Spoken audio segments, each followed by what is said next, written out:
May pagkakataon na nga po mga idol ang Golden State Warriors na ma-close out ang kanilang serye laban si Houston Rockets kapag naipanalo nila ang Game 6 na gaganapin sa home court na Chase Center. Kaya magagamit nila ito upang makuha ng maagang momentum. Pero kahit man malaki ang tsansang maipanalo ang next game, marami para naman dito ang nangangamba, lalo sa kalusugan ng mga player. In fact, nirereklamo ngayon ng mga coaches at fans ng Golden State ang ginagawa ni Dillon Brooks sa pag-target nito sa injured na hinlalaki ni Stephen Curry. Pansin nga nila na sa tuwing tumitira si Steph, parating nga nitong tinatamaan ng kamay ng kanilang superstar, kaya mas lalo lamang lumalala ang kalagayan nito. Kaya kung sakaling maulit pa itong muli sa Game 6, ay magiging tama talaga ang kanilang hinala na pinupunteriya ni Dillon Brooks ang injury ni Stephen Curry upang hindi ito magkaroon ng magandang performance, which is nakakadismaya since pinapabayaan lamang ito na mangyari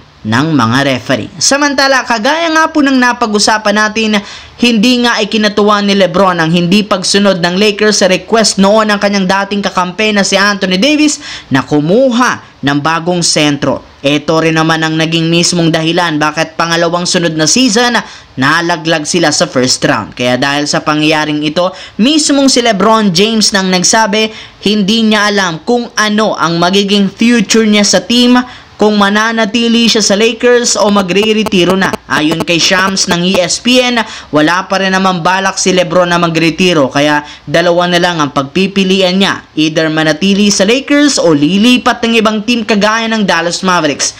Isa nga ang Mavericks sa mga teams na ikukonsidera niyang sunod na paglaruan kung sakaling hindi dito kunin ang kanyang player option. Mas gusto para naman ni LeBron na makasama si Anthony Davis at maging ang kanyang dating kakampi na si Kyrie Irving. Kaya ito ang pagkakataon para ma-reunite silang muli sa isang lineup sa Dallas Mavericks. Sa kabilang banda, hindi nga talaga binigo ng bakbakan ng Los Angeles Clippers at Denver Nuggets ang mga fans dahil sila lamang ang nag-iisang match-up sa first round na umabot sa Game 7. Kaya literal dikit at napakainit nga ito. Halos lahat ayaw magpatalo. Pero pagdating ng Game 7, siguradong isa lamang ang wagwawagi at aabante sa second round kung saan magkakaroon ng oportunidad na makatapat ang best team na OKC Thunder. Ayon sa balita, since hawak ng Denver ang home court advantage, sila ang mas mataas na tsansang manalo. Mas maganda rin naman ang nilalaro ng halos lahat